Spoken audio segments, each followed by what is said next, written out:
సీరియల్లో సినిమాలో నటించాలనుకుంటున్నారా? అయితే వెంటనే మా యాక్టింగ్ స్కూల్లో జాయిన్ అవ్వండి. నమస్తే, వెల్కమ్ టు సుమన్ టీవీ. ప్రస్తుతం మనతో పాటు ఉన్నారు సీనియర్ పోలీస్ ఆఫీసర్ రెడ్డన్న గారు. నమస్తే సార్. నమస్కారం అండి. సార్, కోల్కతా ఆర్జికేర్ హాస్పిటల్ కేసు విషయానికి వస్తే, కోల్కతా స్పెషల్ సుప్రీం కోర్టు ఈ అభిజిత్ మోండల్కి సందీప్ ఘోష్కి బెయిల్ నిరాకరించింది. ఎవరైతే సన్నిహితులు ఉన్నాడో అభిజిత్ మోండల్, మరి స్పెషల్ కోర్టు బెయిల్ నిరాకరించడం దీన్ని ఎలా చూడొచ్చు అంటారు? ఇంపార్టెంట్ కేసెస్కి చాలా అరుదుగా చేస్తారు. ఇంపార్టెంట్ కేసెస్కి స్పెషల్ కోర్టుని కాన్స్టిట్యూట్ చేస్తారు.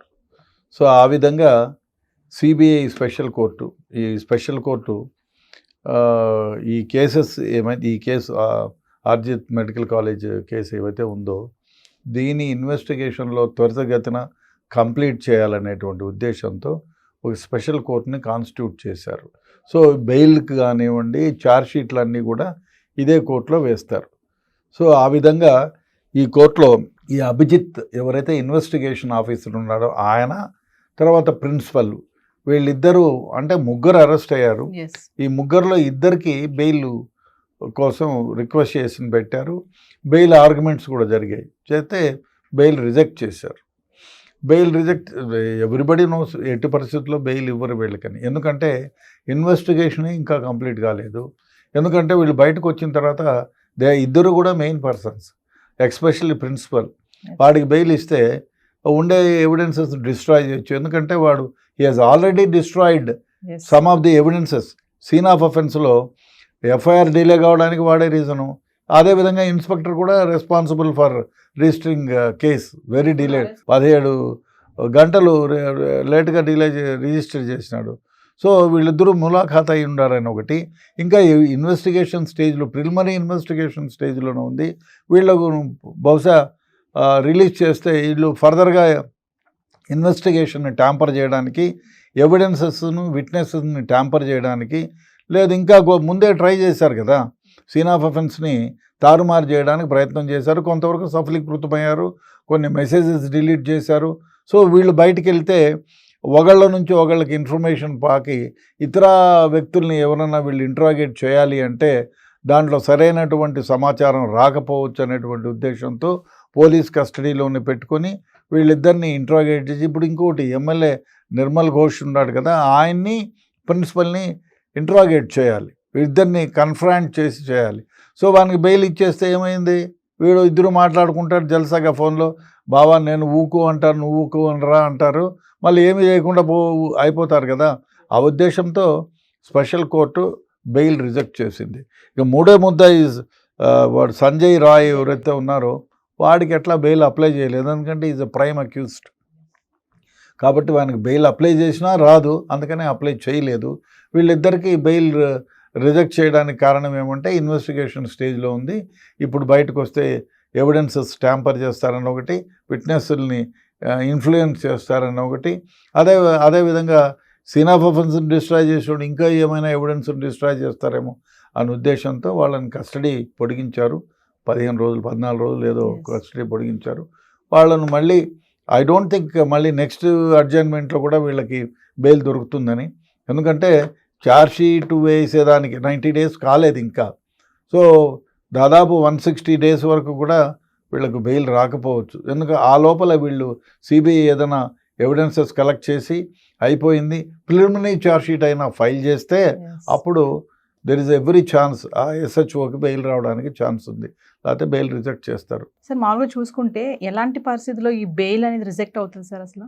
ఇప్పుడు ఒకటి, విట్నెసెస్ ఉండే ఈ కేసుకు సంబంధించినటువంటి ఎవరైతే విట్నెస్లు ఉన్నారో వీళ్ళు బెయిల్ నుంచి వదిలితే, ఈ ముద్దాయిలని బెయిల్ నుంచి ప్రజల్లోకి, సామాన్య ప్రజల్లోకి వదిలేస్తే వీళ్ళు ఎవిడెన్సెస్ని ట్యాంపర్ చేస్తారని ఒక భయం, రెండోది విట్నెస్లను కొంటారని, అదే కాకుండా ఎవిడెన్స్ని తారుమారు చేస్తారని, పోలీసు వాళ్ళని కానివ్వండి, ఈ ఎవిడెన్స్ ఇచ్చే వాళ్ళని కానివ్వండి ఇన్ఫ్లుయెన్స్ పెట్టి వేరే విధంగా చేస్తారని, అదే కాకుండా కొన్ని రికార్డ్స్ని తారుమారు చేస్తారని, విట్నెస్లను భయపెడతారని, సో కేసు పురోగతి కాకుండా వాళ్ళు అడ్డుపడతారని, ఇట్లా చాలా అనేక కారణాల వల్ల ఈ బెయిల్ రిజెక్ట్ చేస్తారు.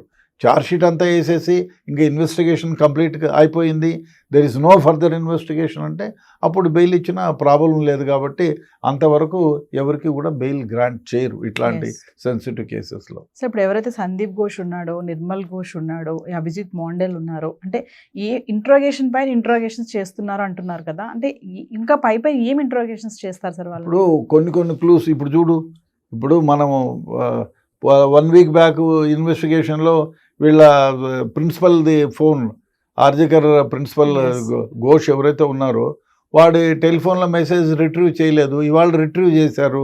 దాంట్లో ఎవరికి వాళ్ళు మెసేజెస్ చేశారు ఏం కథ బయటకు వచ్చింది. సో ఈ వాళ్ళని ముందే బెయిల్ మీద వదిలేసింటే ఇది బయటకు వచ్చేది కాదు కదా. అదేవిధంగా ఇప్పుడు వీళ్ళని ఇంట్రాగేట్ చేస్తే ఏ టైంలో ఏ సందర్భంగా ఈ మెసేజ్ని ఇచ్చాడు, సో ఎందుకు ఈ అమ్మాయిని అంటే అమ్మాయిని డిస్ట్రాయ్ చేయాలనుకుని ఎందుకు అనుకున్నారు, ఈ అమ్మాయినా ఇంకొక అమ్మాయా, అదేవిధంగా వీళ్ళు మెసేజెస్లో ఇంకా ఏదైనా క్రూరంగా ఇచ్చినారా, ఇవన్నీ ఇన్వెస్టిగేషన్లో తేలాలంటే వీళ్ళకి బెయిల్ రాకూడదు. సో అందుకని వీళ్ళని బెయిల్ రానికుండా పెట్టుకున్నారు. వీళ్ళకి బెయిల్ వస్తే రేపు పొద్దున్నే బయటకు వస్తే డిస్ట్రాయ్ చేస్తారు. సో అందువల్ల బెయిల్ గ్రాంట్ చేయరు వీళ్ళకి. సరే ఈ బెయిల్కి అప్లై చేస్తున్నారు అంటే ఇక్కడ అక్యూజ్ ఎవరైతే ఉన్నారో వాళ్ళని ఇప్పుడు ఈ సిబిఐ ఇంకా టైట్ చేస్తుంది కదా, అంటే బెయిల్ వస్తుంది అంటే వీళ్ళు ఎందుకు బయటకు వెళ్ళాలనుకుంటున్నారు, అంటే మీరు అన్నట్టుగా ఏమైనా అఫెన్స్ చేయడానిక, ట్యాంపరింగ్ చేయడానిక, వీళ్ళు ఇక్కడ ఉంటే ఇంకా విచారించడానికి టైం ఉంటుంది, మాకు తెలుసుకోవచ్చు ఇంకా నిజాలు, అంటే ఈ బెయిల్ అనేది ఇక్కడ అక్యూజ్ని టైట్ చేస్తుంది అంటే ఏం చెప్తారు సార్? బెయిల్ అనేది టైట్ చేస్తుంది అనేది ఏం కాదు కానీ, బట్ ఒకటి ముద్దాయి తరఫున వాళ్ళు ఏం చేస్తారు, మా వాళ్ళని బయటికి తీసుకొచ్చుకోవాలా అని. ముద్దాయి తరఫు అడ్వకేట్ ఏమంటే వీళ్ళు లోపల ఉంటే ఇంకా ఈ కేసుకు సంబంధించిన నిజాలు ఎక్కడ బయటకు కక్కుతారని వాడికి భయము, కాబట్టి వాళ్ళు బెయిల్కి వేస్తారు. అదేవిధంగా ఇప్పుడు భార్య భర్త ఉంటారు, అత్త ఉంటారు, మామ ఉంటారు, వాళ్ళకి ఇప్పుడు ఎమ్మెల్యేకి పవర్ఫుల్ వెనకాల లాబీ ఉంటుంది, వీళ్ళు ఎవరికే ఉంటారు కదా, వాళ్ళు బెయిల్కి అప్లై చేస్తారు. నా చూడాలి బెయిల్ తెచ్చుకోలేమా ఏంది అని, అవన్నీ ఉంటాయి. అందువల్ల వాళ్ళు బెయిల్కి అప్లై చేస్తారు, ప్రెషర్ కూడా చేస్తారు. బెయిల్ చాలా సందర్భాల్లో మనం చూస్తున్నాం, హైకోర్టులో వాళ్ళని కూడా ప్రభావితం చేసిన సందర్భాలు ఉన్నాయి పీపీలని. సో ఆ విధంగా ప్రభావితం చేయొచ్చు కదా అనే ఉద్దేశంతో వీళ్ళు బెయిల్ గ్రాంట్ చేసుకోవాలని ప్రయత్నం చేస్తూ ఉంటారు. అందుకనే స్పెషల్ కోర్టు బెయిల్ గ్రాంట్ చేయలేదు.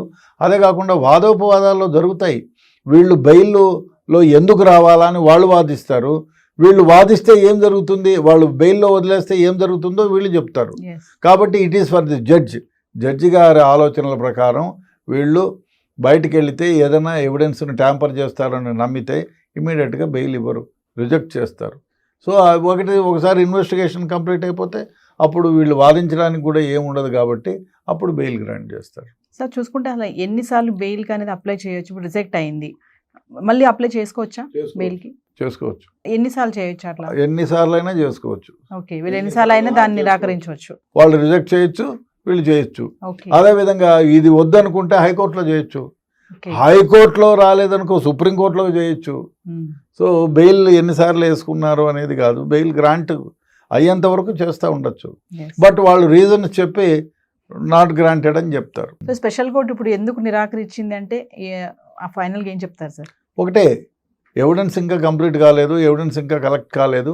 అదే కాకుండా మిమ్మల్ని బయటకు వదిలితే విట్నెస్లను ట్యాంపర్ చేస్తారు, ఎవిడెన్స్ని డిస్ట్రాయ్ చేస్తారు, ఆల్రెడీ మీరు ఎవిడెన్స్ని డిస్ట్రాయ్ చేశారు, అందువల్ల మీకు బెయిల్ గ్రాంట్ చేయము అని చెప్పేసి రిజెక్ట్ చేస్తారు.